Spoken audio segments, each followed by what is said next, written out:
Sot në mbledhjen e 251 të qeverisë janë miratuar 2 pika nga rendi ditës, të cilat janë përgjegjësi e Ministrisë së Administrimit të Pushtetit Lokal. Shqyrtimi i nismës për lidhjen e marrëveshjes ndërkombëtare të partneritetit për menaxhimin e grant kontratës të asistencës teknike në kuadër të programit të Bashkëpunimit Ndërkufitar Shqipëri-Kosovë dhe asaj Kosovë-Malizi. Programet e Bashkëpunimit Ndërkufitar janë një nga programet më të suksesshme të financuara nga BE-ja në Kosovë. Këto programe kanë pasur një ndikim të rëndësishëm duke forcuar partneritetin ndërinstitucional midis komunave të zonës kufitare, shoqërisë civile dhe vetë banorëve të këtyre zonave. Në kuadër të këtyre 2 programeve, pra Shqipëri-Kosovë dhe Malizi-Kosovë, janë kontraktuar 37 projekte në IPA 2 me një buxhet total prej rreth 17 milion euro. Ndërsa në total në 3 programet, pra duke shtuar këtu edhe programin Kosovë-Maqedoni e Veriut, janë kontraktuar mbi 55 projekte në projekte të programit IPA 2 me një buxhet total prej 25 milion euro. Projekte të rëndësishme, sikurse Via Dinarika dhe rruga e Nën Terezës. Gjithashtu 2 projekte strategjike janë zbatuar me sukses. Hapja dhe ndërtimi i pikës kufitare Dragash-Shishtavec-Kokës dhe hapja dhe ndërtimi i pikës kufitare Stanqeq-Bellanoc.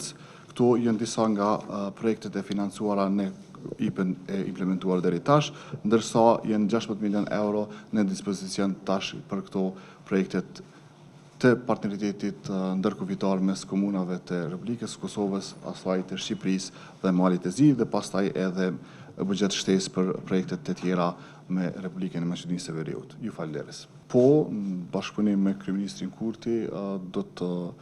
jem pjesë e koalicionit të ardhshëm qeveritar, edhe tashmë është shumë mirë e definuar ky partneritet i joni që fillon nga viti 2019 ku dhe kam qenë pjesë e grupit parlamentar të lëvizjes vendosur, kështu që është gjithçka parimore edhe bazuar në këtë mirëbesimin e krijuar për këto 4 vite kur isha edhe ministër i qeverisë Republikës Kosovës, të udhëhequr prej kryeministrit Kurti, kështu që nuk ka asnjë dyshim që do të jem pjesë e koalicionit të ardhshëm qeveritar edhe do të jem vetëm pjesë e një koalicionit ku kryeministri është Albin Kurti. Është e padrejtë që në flas në emër të tyre, çka mund të ndaj sot këtu është që IRDK, subjekti politik ku unë jam kryetari i partisë, ka fitu një ulse në Kuvendin e Kosovës dhe vota e qytetarëve ka vendosur që të jenë lideri më i votuari nga komunitetet jo shumicë në Kosovë, të i përfshi të gjitha komunitetet tjera jo serbe, kuptohet. Kështu që unë mund të flas vetëm për veten, po nga diskutimet që i kam edhe me kolegët e tjerë që janë edhe në qeveri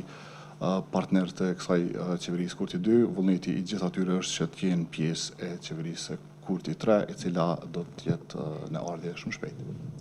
Unë nuk besoj që qasja e kushtëzimit të ndërsjellët është qasja e duhur për partneritet dhe bashkëpunim.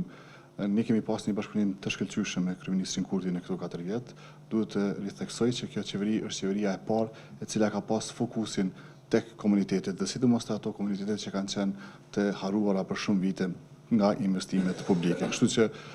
qasja e kushtëzimeve nuk është qasje cilën e preferojnë në politikë, edhe besoj që të gjithë komunitetet në Kosovë kanë përfituar më së shumti nga politikat e kësaj qeverisë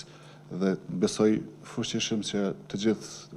kolegët e mi nga komunitetet pakicë në Kosovë, cilët kanë fituar një ulse në Kuvendin e Republikës Kosovës, tashmë janë të bindur se politika e kushtëzimeve nuk funksionon edhe partneriteti zhvillohet në besimin e ndërsjellët dhe